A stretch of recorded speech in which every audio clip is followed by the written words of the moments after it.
146 Kuki-Zo people have been killed by radical Meiteis. For me, Biren Singh is not fit to be the chief minister because he can't even differentiate between citizens of India and what he terms as narco-terrorists. Brothers and sisters, we are here together to stand with honesty, integrity, unity and solidarity with our brethren in Manipur. It is an attempt to wipe out an entire people group. 41,425 persons have been displaced from their homes in relief camps.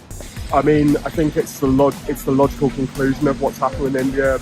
I mean, not just since 2014, but particularly since 2014. And if the Hindi right regime is not checked, these kind of things will become more and more common. Essentially for us, it would be a death trap to go back to Imphal.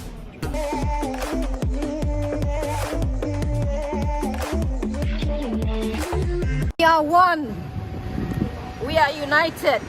Last 6 months, we have seen widespread hate and crime against the Kuki people. There's an ongoing genocide against the Kuki people in Manipur by the majority Meiteis, backed by the Biren Singh government. We are here in front of India House for the Manipur protest, and we'll be talking with some of the Kuki members and see what they have to say. So today we are standing in solidarity with our brethren back in Manipur, and we are here to speak about the situation in Manipur, the northeast of India, particularly the persecution which is being faced by our community, the Kuki-Zo community in Manipur. Brothers and sisters, George Orwell once said, "We are living in a world in which nobody is free, and in which hardly anybody is secure, and in which it is almost impossible to be honest and to remain alive." Brothers and sisters, we are here together to stand with honesty, integrity, unity and solidarity with our brethren in Manipur in northeast India. Since May, our Kuki-Zo community have suffered human rights violations. 146 Kuki-Zo people have been killed by radical Meiteis. Over 200 villages have been burnt. Over 7,000 houses have been burnt and destroyed. Over 360 churches and synagogues have been burnt. 41,425 persons have been displaced from their homes in relief camps. In the last 24 hours, there have been further incursions into Meitei, which has rendered many innocent villagers homeless. Properties have been looted, vehicles destroyed, church money looted, shops vandalized. In Senam village, also similar destruction occurred. Homeowners' land deeds have been destroyed. The impunity with which these aggressors have acted indicates the level of confidence and patronage they have received from their leaders.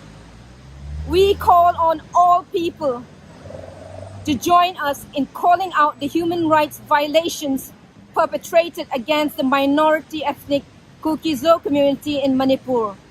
We request the Indian government with Prime Minister Modi to act now and stop the continuing acts of violence and injustices against the Kuki-Zo community in Manipur. We request the Prime Minister and Home Minister to urgently act to redress the victims. We ask for the bodies of Kuki-Zo victims still lying in the mortuaries to be transferred to the local Kuki-Zo areas for proper burial arrangements. Grieving families are still waiting to receive their loved ones for the last 6 months. We ask for relief aid to be prioritized to relief camps where thousands of displaced people are still residing since May. There is lack of facilities. Basic sanitation is lacking for the numbers accommodated in these camps. Those who need medical aid are left with significant gaps due to lack of resources and provision. There are pregnant women, nursing mothers, newborn infants, for whom Nutritional lack is becoming great concern. Primary immunization and other health needs to ensure or prevent common illnesses are lacking. So, what do you think about the genocide which is happening in Manipur right now? It's, I think, one of the a case of gross human rights violation, and it is something that is invisible to the blind, to someone who turns away deliberately, or someone who instigates it. So, in the case of Manipur, for those who are the instigators, we believe Mr. Biren Singh and his government, and the way that he has, I believe, orchestrated the whole thing, is so out there, but completely ignored by the Indian government. Even though the evidence is there, the video evidence there is, the photos there is, paper trails to back it up. So it's one of those things where the powers who can make the change are not doing enough, and the people are suffering because of it for 6 months and counting. We constantly see that RSS leader Mohan Bhagwat coming in support of Biren Singh and saying that this is a non-issue. So what do you have to say about that? What we have to say is that from our experience now, which has been going on for 6 months, people have been persecuted. And this level of persecution could not have happened without some level of involvement of the various machineries in the states. I mean, I think it's the logical conclusion of what's happened in India. I mean, not just in 2014, but particularly since 2014. And if the Hindi right regime is not checked, these kind of things will become more and more common. So it's very important we mobilise about it and try and stop it, both from the point of view of human life, but also from the point of view of stopping the Hindutva regime in its tracks. Why do you think that the BJP government is supporting the Meiteis in this issue? I can only say because it is part of the same government. Maybe there are reasons bigger than bigger relationship between the central government and the Manipur government. I mean, it's incredible for a country which wants to be a superpower in the next 10-20 years to be ignoring what is going on, the gross violation of human rights in Manipur, in a small state, and expect the world to not notice and to go on as if nothing happened. So I can't say what it is, but I truly believe that there is something deeper, a deeper connection between the central government and the Manipur government. What do you think about Prime Minister Modi? Because he hasn't come out with any statement. Like when those women got paraded naked, that is when he said something, but that is also was kind of a deflection politics. So what do you have to say about the Prime Minister of India on this issue? The violence and aggression towards Kuki-Zo people have been going on since early May. And Prime Minister Modi only made those comments, a very brief comment, after the video went viral. There was silence from his side. And since that comment, he hasn't made any attempts to, raise the awareness or raise the issues or even offer any sympathies to the Kuki-Zo people in Manipur. And that is where the situation is. And it's fair to say we are aggrieved about that because he is the Prime Minister of the country. He's the leader of the majority party that is in governance in India. And the silence from him is deafening, and it really hurts us. Yes, there has been, since the current government came to power, there are numerous reports of minorities being persecuted, and I believe, it's possible that's part of the whole part of the problem. Yes. Violence against women here and abroad, end it now. Cover your sister next. Meitei also, they were seen as a beacon of hope, but they are also on ground saying rape Kuki women and all of these things. What do you have to say about that? As you say, Mirapaibis were known as torchbearers for the communities, and they were looked up to not just by Meiteis but also other communities. But it's become a great shame that in this current conflict that they have been unable to hold on to the integrity that they used to have.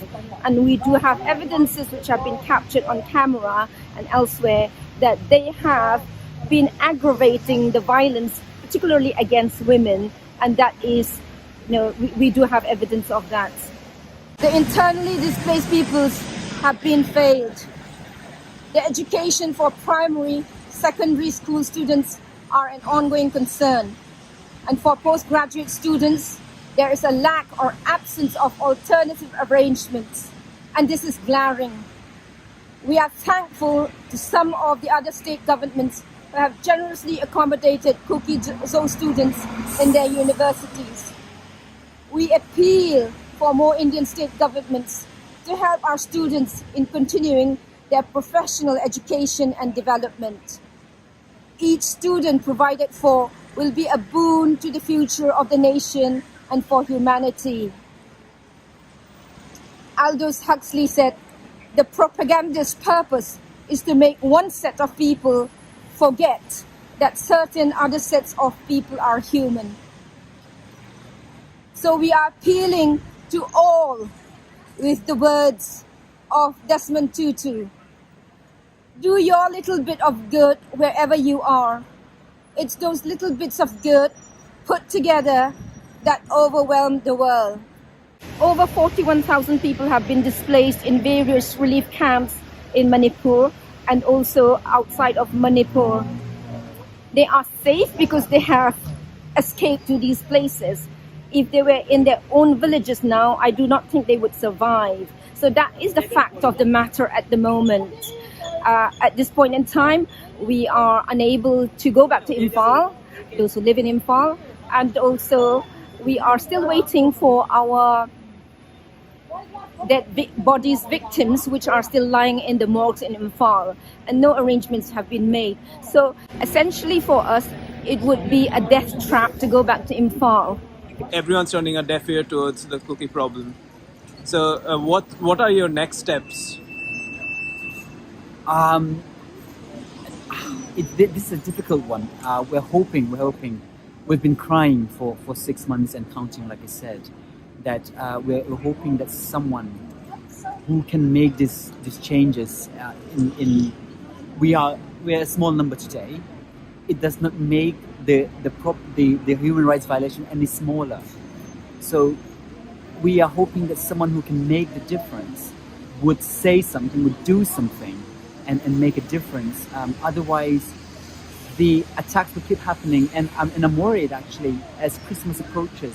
It's a big deal for tribal Christians, and this might be a time when another big attack might happen, like it's been happening recently in Meitei as well. So unless something is done, which will require a political will for the government, for those in power, to do something to put an end to it. One thing would be a president's rule. I think that will solve some of the immediate problem. Obviously, there are historical issues with the geography of Manipur. There are political history in Manipur, and Kuki-Zo people have been residents in Manipur for many years, and this is well evidence and validated in the various sort of research and various sort of literature that we have since the time of the British colonial rule. And people have lived together through the various challenges that we faced as people in Manipur together. And so the current situation or the recent situation with this pogrom, which is committed towards the Kukis, is something that is very surprising and shocking to us. But looking back at some of the events that are happening, it's clear that there has been some pre-planning to target Kuki-Zo communities. What do you think about the Meitei narrative that these attacks are happening because they don't consider Kukis as Indians, they consider them as foreigners? Yeah, absolutely. So that's one of the things. So for me, Biren Singh is not fit to be the chief minister because he can't even differentiate between citizens of India and what he terms as narco-terrorists. To label an entire people group as narco-terrorist is at best ignorant, and at worst it is an attempt to wipe out an entire people group. So in terms of the Kuki-Zo people group being left to defend on its own, yeah, we have been fighting this for a long time, and we feel we're getting tired, but the fight has to go on. As it stands, the Kuki-Zo people who have been persecuted are not safe to return to their own villages. They have moved away from these areas to relief camps. There is a clear geographical separation. It will not be possible for Kuki-Zo people to move back into Imphal or the vicinity. So I think in reality that is what we are seeing. It has never been this intense. There has been issues in the past, but this has to be one of the most intense, I would say, pre-planned and with real intention to not just physically, wipe out the Kuki-Zo population, but there has been recent videos that emerged in the video about burning books and history. So that is telling of the intent of the Meitei people in the Meitei government, actually. What's your views on the Meitei demand for SC status? They can demand that, that's fine, but I don't think we can be part of Manipur anymore in the way that they have treated us. They don't even treat us as part of Manipur, which is fine for them if they want to carve themselves a new state. And I truly believe this because they have pushed us away, not just physically, but emotionally, and cut any ties that we've probably had in the past. So in their own land, in their own state, they demand whatever they want. I have no problem with that. Do you think separate administration is the only option left? I would say so, because there is no way. First of all, what has been damaged will take a long time to heal, and even that as separate administration between Manipur and the rest, even that will take a long time. So I cannot imagine within the same state those things to be solved so easily. So yes, definitely a separate administration would be the only answer. Lastly, I want to say a brief prayer for our people back home. God our Father, when the troubles of our heart are many, you are still faithful. When we are tired, overwhelmed, burnt out, or grieving, your love still covers us. Thank you for showing us kindness and mercy every day. Your mercies never cease, and your steadfast love endures forever. Great is your faithfulness. Amen.